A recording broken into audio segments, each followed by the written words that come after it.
What is uniform civil code? समान नागरिक संहिता यानी यूनिफॉर्म सिविल कोड इस समय देश में चर्चा का विषय बना हुआ है। राज्यसभा में भी इसका विधेयक पेश किया गया है, जिसका विपक्ष ने विरोध किया। आइए जानते हैं इस वीडियो में यूनिफॉर्म सिविल कोड क्या है। यूनिफॉर्म सिविल कोड यूसीसी सभी धार्मिक समुदायों पर लागू होने के लिए एक देश एक नियम का आह्वान करती है। भारतीय संविधान के अनुच्छेद 44 के भाग 4 में यूनिफॉर्म सिविल कोड शब्द का स्पष्ट रूप से उल्लेख किया गया है।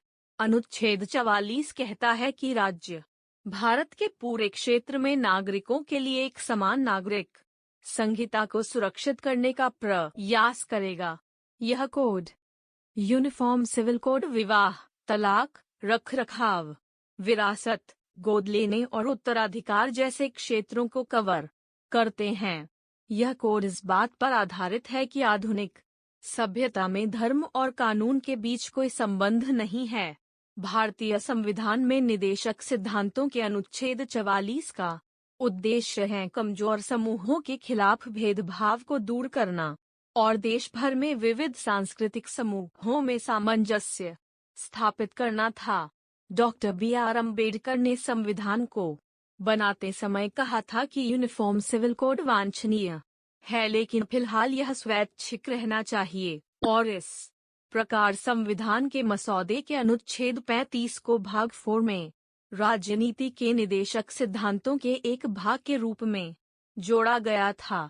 भारत के संविधान के अनुच्छेद 44 के रूप में यूनिफॉर्म सिविल कोड की उत्पत्ति सिविल कोड की उत्पत्ति औपनिवेशिक भारत में हुई, जब ब्रिटिश सरकार ने 1835 में अपनी रिपोर्ट प्रस्तुत की, जिसमें अपराधों, सबूतों और अनुबंधों से संबंधित भारतीय कानून के संहिताकरण में एक रूपता की आवश्यकता पर बल दिया गया। विशेष रूप से सिफारिश की गई कि हिंदुओं और मुसलमानों के व्यक्तिगत कानूनों को संहिताकरण के बाहर रखा जाए।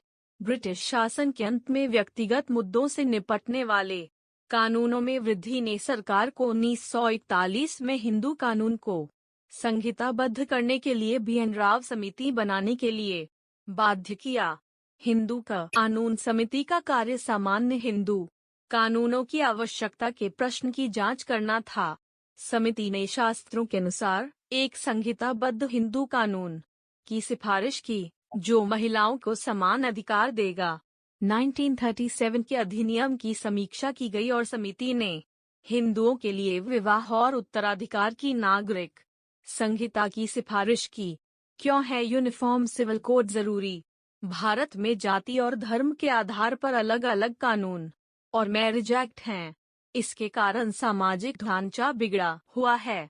यही कारण है कि देश में यूनिफॉर्म सिविल कोड की मांग उठती रही है, जो सभी जाति, धर्म, वर्ग और संप्रदाय को एक ही सिस्टम में लेकर आए। एक कारण यह भी है कि अलग अलग कानूनों के कारण न्यायिक प्रणाली पर भी असर पड़ता है। वर्तमान समय में लोग शादी, तलाक आदि मुद्दों के निपटारे के लिए पर्सनल लॉ बोर्ड ही जाते हैं। इसका एक खास उद्देश्य महिलाओं और धार्मिक अल्पसंख्यकों सहित अम्बेडकर द्वारा परिकल्पित कमजोर वर्गों को सुरक्षा प्रदान करना है। साथ ही एकता के माध्यम से राष्ट्रवादी उत्साह को बढ़ावा देना है। जब यह कोड बनाया जाएगा तो यह उन कानूनों को सरल बनाने का काम करेगा जो वर्तमान में धार्मिक मान्यताओं जैसे हिंदू कोड, बिल, शरीयत कानून और अन्य के आधार पर अलग अलग हैं। तो दोस्तों, कैसी लगी आपको हमारी ये वीडियो? और अगर आपको हमारी ये वीडियो अच्छी लगी हो तो आप हमारे चैनल को सब्सक्राइब कर ले, ताकि आगे भी आपको ऐसी ही वीडियो देखने को मिलती रहे।